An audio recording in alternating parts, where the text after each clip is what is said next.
अस्सलाम वालेकुम नाज़रीन, रिपोर्टिंग मुतसद में आपको खुशामदीद। नाज़रीन, supreme court of Pakistan, Islamabad high court और लाहौर हाई कोर्ट के जजों को मिलने वाले धमकी अमेज़ खतूत पर जो इन्वेस्टिगेशन चल रही है वो एक बंद गली में दाखिल हो गई है और यूँ लग रहा है कि जैसे अब जिस जगह पे इन्वेस्टिगेशन जो है इन्वेस्टिगेटर अभी पहुँचे हैं उससे आगे वो शायद ना जा सकें और आगे कोई सिरा नहीं मिल रहा कि वो किस तरीके से आगे जाएं। आपको इसकी तफसीलात बताएंगे, लेकिन अभी तक अगर आपने चैनल रिपोर्टिंग असद सब्सक्राइब नहीं किया तो चैनल ज़रूर सब्सक्राइब कीजिए। नाज़रीन, ये जो खतूत थे इस्लामाबाद हाई कोर्ट के 8 जजों को दिए गए और इसके अलावा सुप्रीम कोर्ट के जो है वो जजिस को जो है वो अरसाल किए गए। इनमें इस्लामाबाद हाई कोर्ट के जो है वो चीफ जस्टिस थे आमिर फ़ारूक, सीनियर प्यूनर justice Mohsin Akhtar Kayani, justice Tariq Mahmood Jahangiri, justice Mian Gul Hassan Aurangzeb, justice Babar Sattar, justice Sardar Ijaz Ishaq Khan, justice Arbab Mohammad Tahir और जस्टिस समन रफ़त इम्तियाज़ जो हैं इनको ये खतूत दिए गए थे। और ये खतूत जो है ये उस वक्त दिए गए जबकि अगले रोज़ जो है वो सुप्रीम कोर्ट में एक केस टेकअप हो रहा था कि जो इस्लामाबाद हाई कोर्ट के 6 जजों ने ख़त लिखा था सुप्रीम जुडिशल काउंसिल में, जिसमें उन्होंने इल्ज़ाम लगाया कि ISI जो है वो जुडिशल जो मामलात हैं, जो फ़ैसला साजी है उस पर असरअंदाज हो रही है। तो उस केस की हेयरिंग से एक दिन कबल जो है वो इस्लामाबाद हाई कोर्ट के जजिस को जो है तमाम जजिस को ये खतूत भिजवाए गए और उसके बाद जिस दिन सुप्रीम कोर्ट में ये हेयरिंग होनी थी उस दिन सुप्रीम कोर्ट में जो है कि जजिस को जो है जिसमें जो चीफ जस्टिस काजी फ़ाइज़ ईसा, जस्टिस अतर मिनल्ला, जस्टिस अमीनुद्दीन और दीगर जो हैं उनको भिजवाया गया। इस तरह लाहौर हाई कोर्ट के जो चीफ जस्टिस शहजाद अहमद ख़ान घेबा उनको भी जो है ये खतूत जो है वो भिजवाए गए। अब जो इस पे इन्वेस्टिगेशन हो रही है इसमें जो है पुलिस पे भी बड़ा जो है वो प्रेशर में है, क्योंकि एक तरफ तो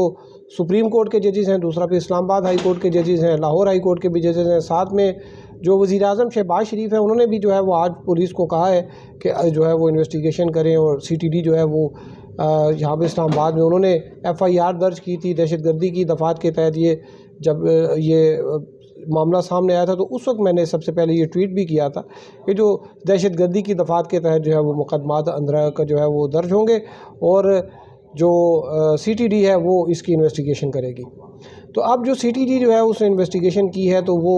इसका खुरा ढूंढते ढूंढते जो है वो GPU और रावलपिंडी में पहुंच गए हैं। ये माल रोड पर जो है ये GPU है, माल रोड के बिल्कुल साथ, और वहाँ पर जो है बड़ा जो है अहम जो है वो इदारे हैं इसके गिरदो नवाह में। तो वहाँ तक जो है वो खुरा जो है वो इसका पहुँच गया है कि वहाँ से जो है वो कोई शख्स आया है, उसने वहाँ पे जो बॉक्सेस होते हैं उसमें ये डाले हैं खतूत और उसके बाद वो चला गया है। लेकिन जो एक तो ये कि वहाँ पर कोई कैमरा नस्ब नहीं है, क्योंकि जो ये लेटर बॉक्सेस होते हैं उनके ऊपर जो है या आगे पीछे कोई कैमरा नहीं होता, और क्योंकि इसकी शायद ज़रूरत नहीं समझी गई कि ये कोई आएगा यहाँ पे। लेकिन जो हमें पता चला वो ये कि आसपास की जो बिल्डिंग्स हैं वहाँ से जो है वो जो फुटेजेस हैं उनको तलाश किया जा रहा है। जियो फेंसिंग जो है वो की जा रही है। जियो फेंसिंग का मतलब ये है कि वो उस वक्त जिस वक्त, क्योंकि ये डाक मुख्तलिफ औकात में निकलती है, तो जो डाक निकली इस्लामाबाद हाई कोर्ट में आई और जो सुप्रीम कोर्ट में आई, तो उस दौरान वो क्या वक्त था, उस दौरान वहाँ पर जो लोग वहाँ पर जिनके पास मोबाइल था उनकी जो है वो एक डेटा जो है वो लिया जाएगा जो उस इलाके में मौजूद थे। फिर इसके बाद जो है वो जो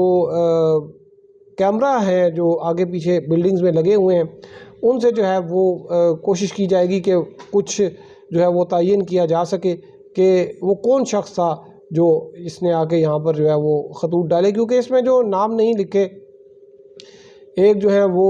रेशम खातून के नाम से जो है इस्लामाबाद हाई कोर्ट में आए थे खतूत, और जो दूसरे ख़त थे जो सुप्रीम कोर्ट में गए वो गुलशन नामी खातून, ये फेक नाम थे जिन नामों से आई थी। लेकिन उसके बाद जो है ये एक इस्लामाबाद हाई कोर्ट में ये एक फ़ैसला हुआ कि आइंदा जो ख़त आएंगे जिन पे एड्रेस नहीं होगा, भेजने वाले का पता नहीं होगा, उन ऐसी डाक को जो है वो रिसीव नहीं किया जाएगा। अब जो जैसा कि मैंने आपको बताया कि इन्वेस्टिगेशन जो है उसके लिए बड़ी मुश्किलात हैं कि वो कैसे जो है वो उस सेंटर का तयन करे, क्योंकि जो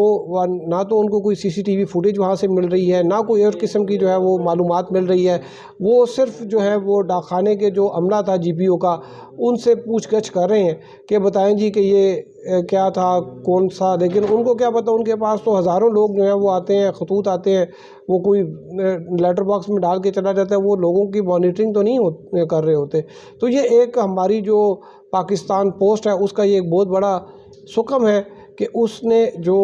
डाक आती है उनकी बाकायदा ट्रैकिंग का सिस्टम नहीं रखा हुआ। तो अब ये देखना है कि ये किस तरह से मामला आगे चलेगा, क्योंकि जो जजेस हैं सुप्रीम कोर्ट के और हाई कोर्ट के, न सिर्फ उनमें बल्कि जो इस्लामाबाद हाई कोर्ट में जो दीगर स्टाफ है जो जजेस के साथ काम करता है, उनमें एक तशवीश की लहर जो है वो दौड़ गई है कि ये जो है ये किस तरह से जो है इस तरह से एक मवाद आता है। क्योंकि हमें ये भी पता चला कि जो लिफाफे जो है एक दो खुले थे और जिन लोगों ने खोले तो उनके जो हाथों पे जलन सी हुई और उन्होंने फिर वो सैनिटाइज़र वगैरह जो है वो इस्तेमाल किया। जो एंथ्रेक्स है उसका ये होता है कि जब वो अगर आपकी जिल्द पे लग जाए तो फिर ये आपके जो सिस्टम है जो रिस्पॉन्ड करता है ब्रेन सिस्टम, उसको जो है यानी कि आपके जो असाबी निज़ाम है ये उसको आहिस्ता आहिस्ता जो कमज़ोर कर देता है। और इसकी जो दूसरी निशानी ये होती है कि आपको अगर कोई ज़ख़्म वगैरह लग जाए तो उसका खून जो है वो बंद नहीं होता, और कहते हैं कि ये मौलिक बीमारी है, उससे जो है मौत भी वाक़ई हो सकती है। लेकिन जो